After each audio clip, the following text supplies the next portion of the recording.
I'm happy with how everything's going. It looks clean and dry.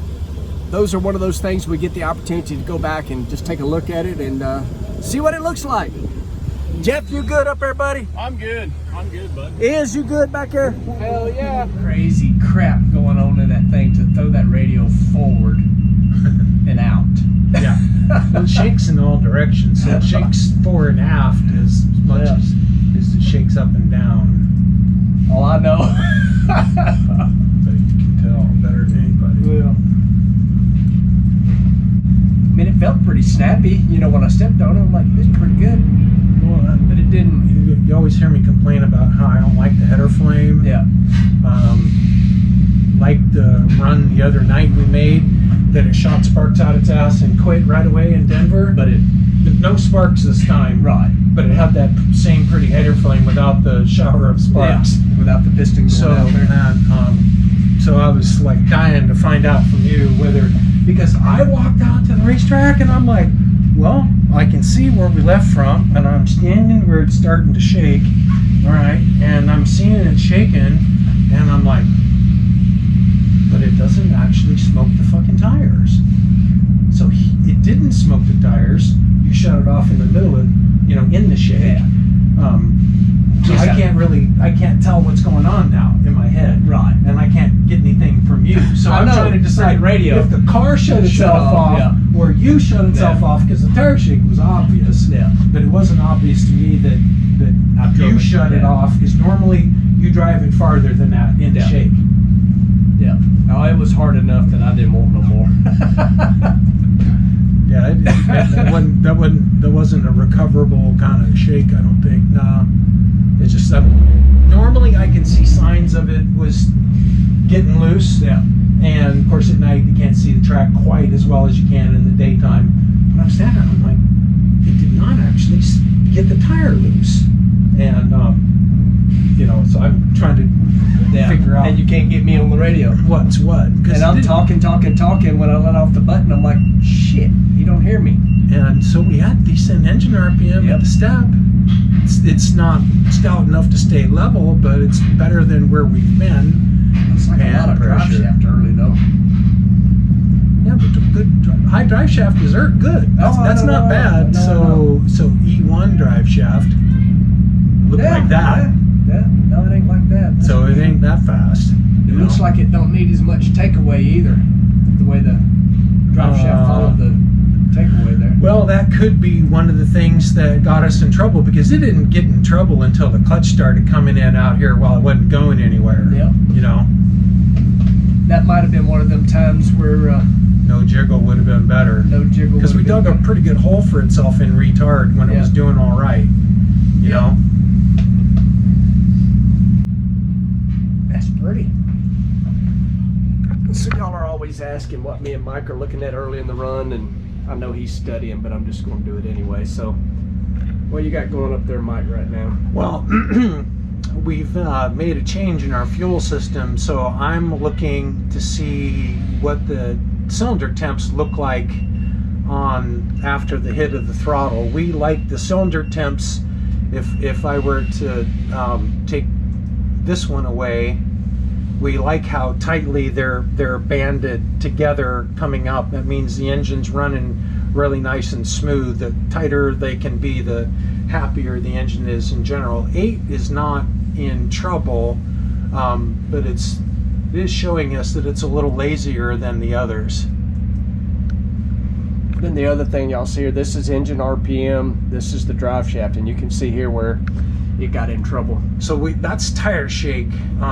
So when you all see the cars run on TV and you see the tires skipping and shaking, this is what the drive shaft RPM starts looking like when you're seeing that on TV. And then just to give you an idea of how bad the tire shake can be, so we have amplitude of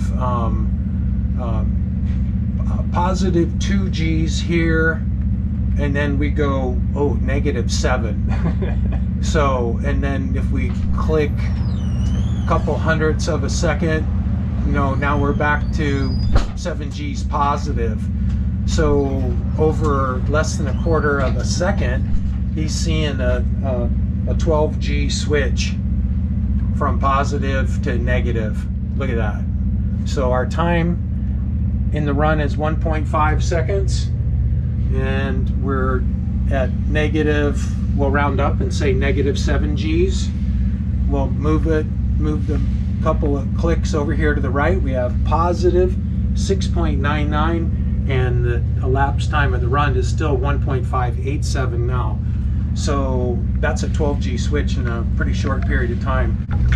That's what made you shut off. And that's what gives you a headache.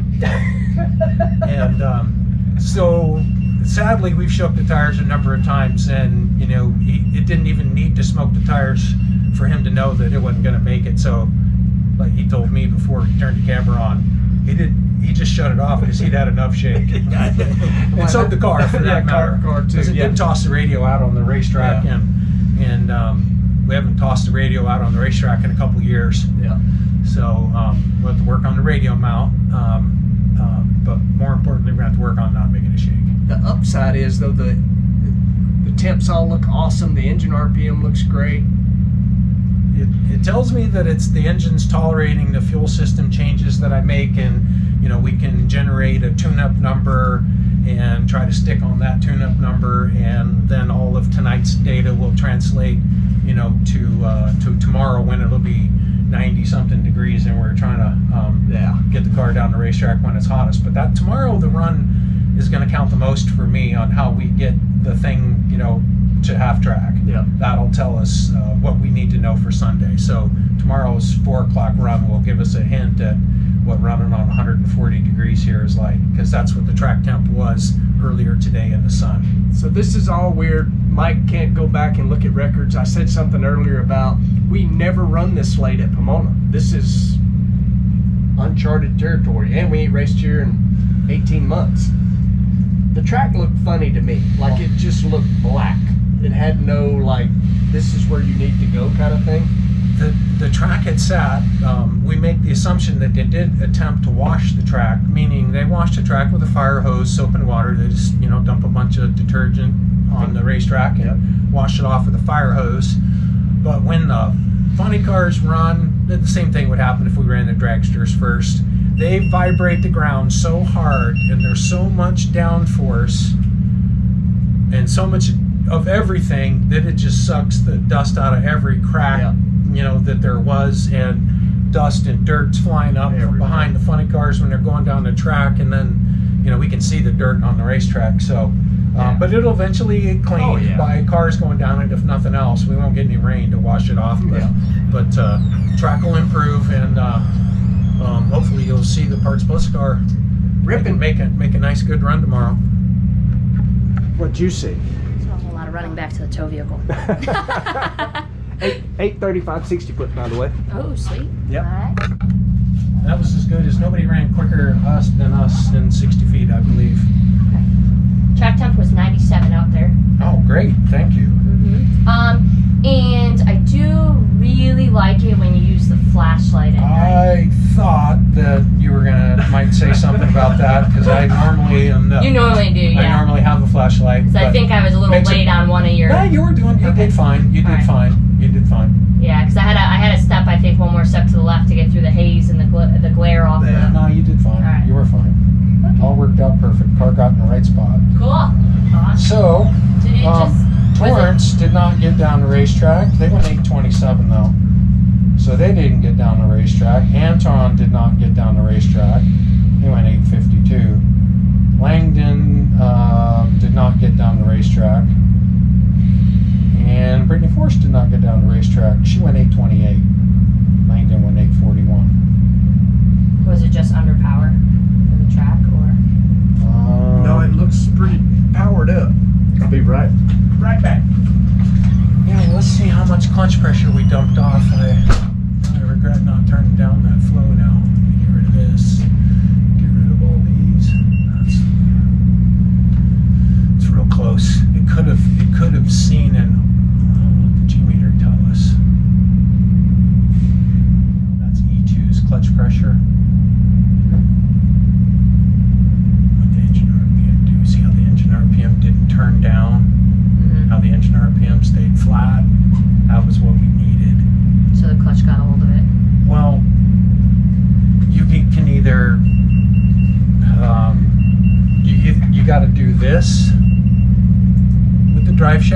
in those kind of conditions, like at Sonoma, you got to do that, or you got to gag it like Norwalk.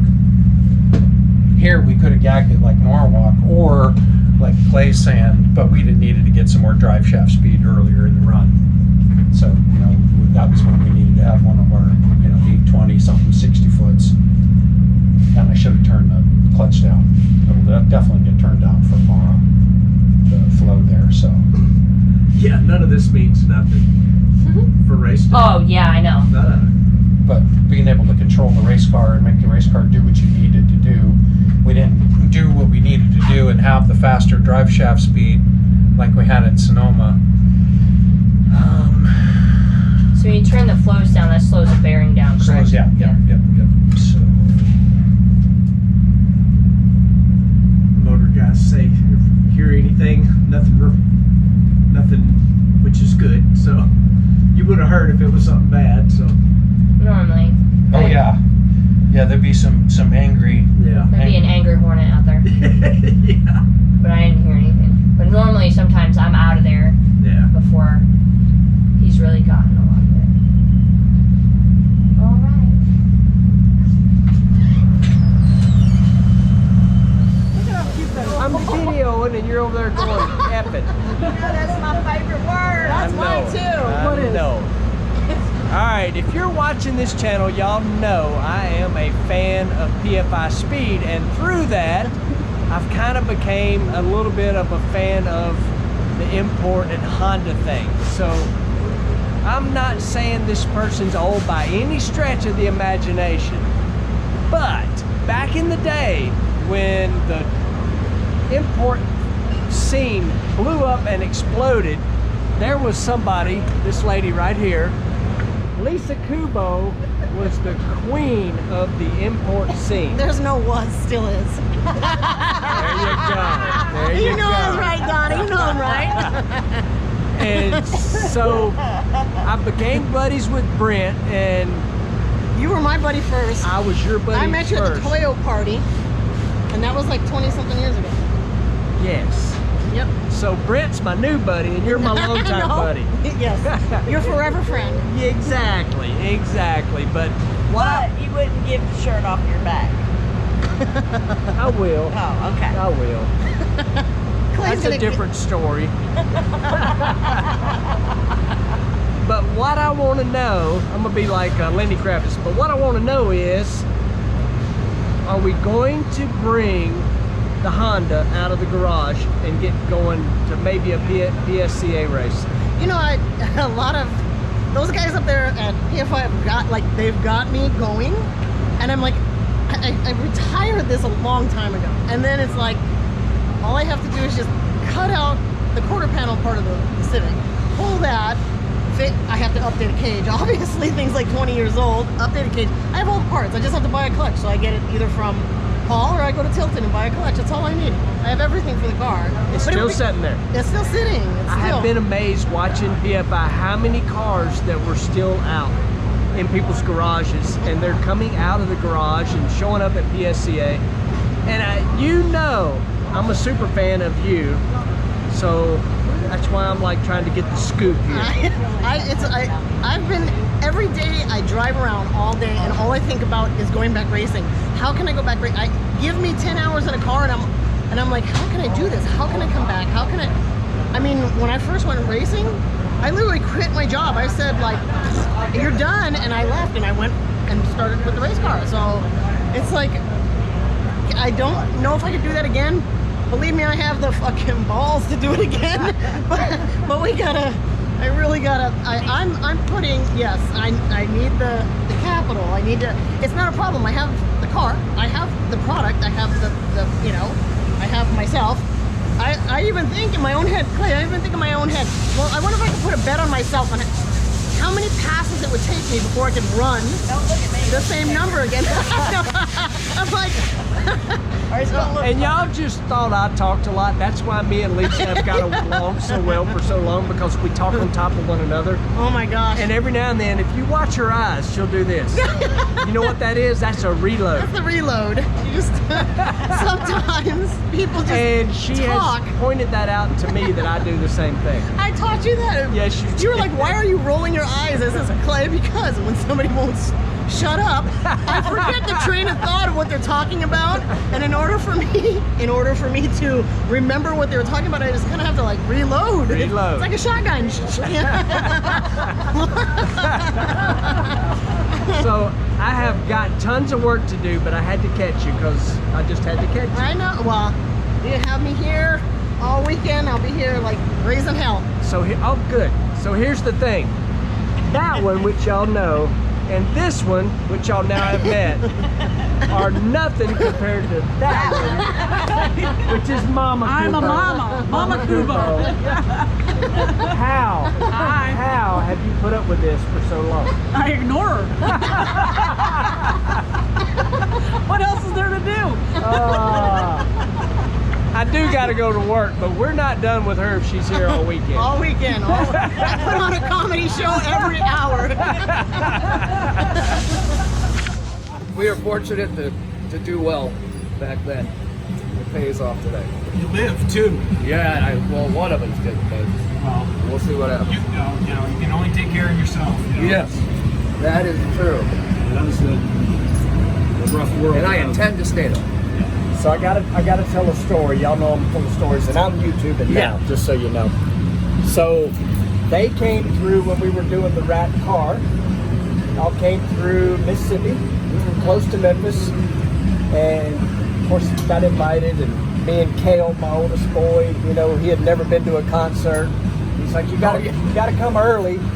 You know, we'll hang out. So we go back to the green room, have lunch with everybody, met Brett Michaels and all the bunch, and so they 100% take care of us. You know, we're at the soundboard, the show's awesome, like there's not a better spot to watch, and he's like, you gotta come to the bus after we're done. So I tell Kale, who's like 12 at the time, I'm like, hey, you may see some stuff here that you've never seen before, you know, so just hang tight with Daddy and everything will be fine. So we go to the bus. All the guys are asking 9 million questions. Me and Mike's got the rat car out on tour. Right. And 15, 20 minutes in, you know, I'm like, hey, Steven, this was not what I expected at all. And he's like, dude, you should have been here in the 80s. It was a whole nother world. You live and learn. It was just like hanging out with you guys. I was expecting a lot more on the bus. But it doesn't now. Yeah. Nowadays, it's like. What sleep am I getting tonight? Yeah, right? Exactly. What I do now is I just show up, play, and leave. It's like Elvis. Like Elvis. In and out. So that way, no distractions, you know? Keep these on. In the 80s, my crew was with you guys at a concert somewhere, and Larry Dixon was my bottom end guy. So you know who Larry is, right? Yeah. So Larry's my bottom end guy. Okay. So we make it to the bus, and Dixon's drunk as shit, Oh! and Ellie. knocks his whole brand new, freshly filled cup of fucking beer right on Ricky Rocket. Good. So he gets a chance to be in the bus, and what's he do? He dumps his fucking beer on a rock star. on a drummer. Probably deserved. I liked him. He was a good guy. They still owe me a gold record. Putting them on I tour. one day. We're warmed up and ready for Q1. Guys got this thing set up and good to go. Got some of my favorite peoples over here. It's awesome. It'll be a great day, y'all. So I'm not exactly sure what Lauren is up to over here. She's got me wired up. We'll see what's happening here. You always gotta watch her. These two right here, that one and that one, you gotta watch them.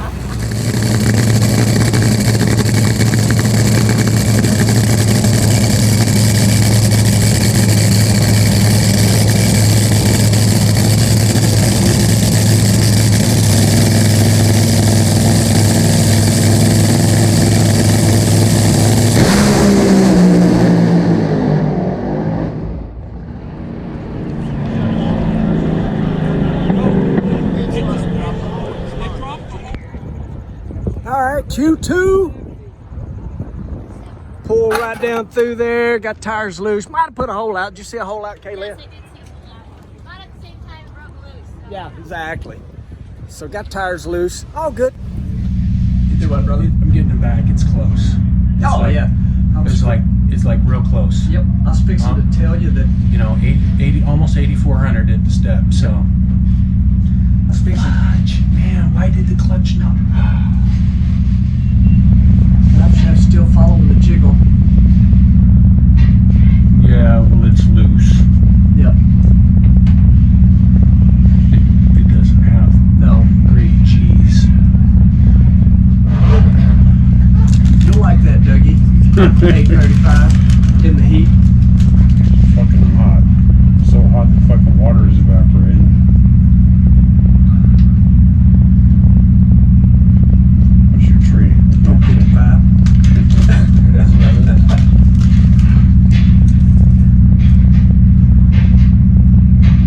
Oh, Crazy Eyes saw it good that time. Holy shit. Brittany must have blown him off the step. Really? Because her 60-foot time was 2.1 seconds. That almost sounds like it broke. I got a pinch number 5. The only reason why I smoked the tires is because the clutch got hold of it. Not enough wear, you think? Well, or- it's loose. Yep. So we're not driving through the clutch as much since the tire's letting it slip. Yep. That's So true. the clutch, you know, gets probably in a lower wear. I Yeah. wouldn't expect it to come back with, you know, 150 wear. It's gonna probably have less wear, you know, 97, you know, 78, you know, something. I would expect it to be a little bit low.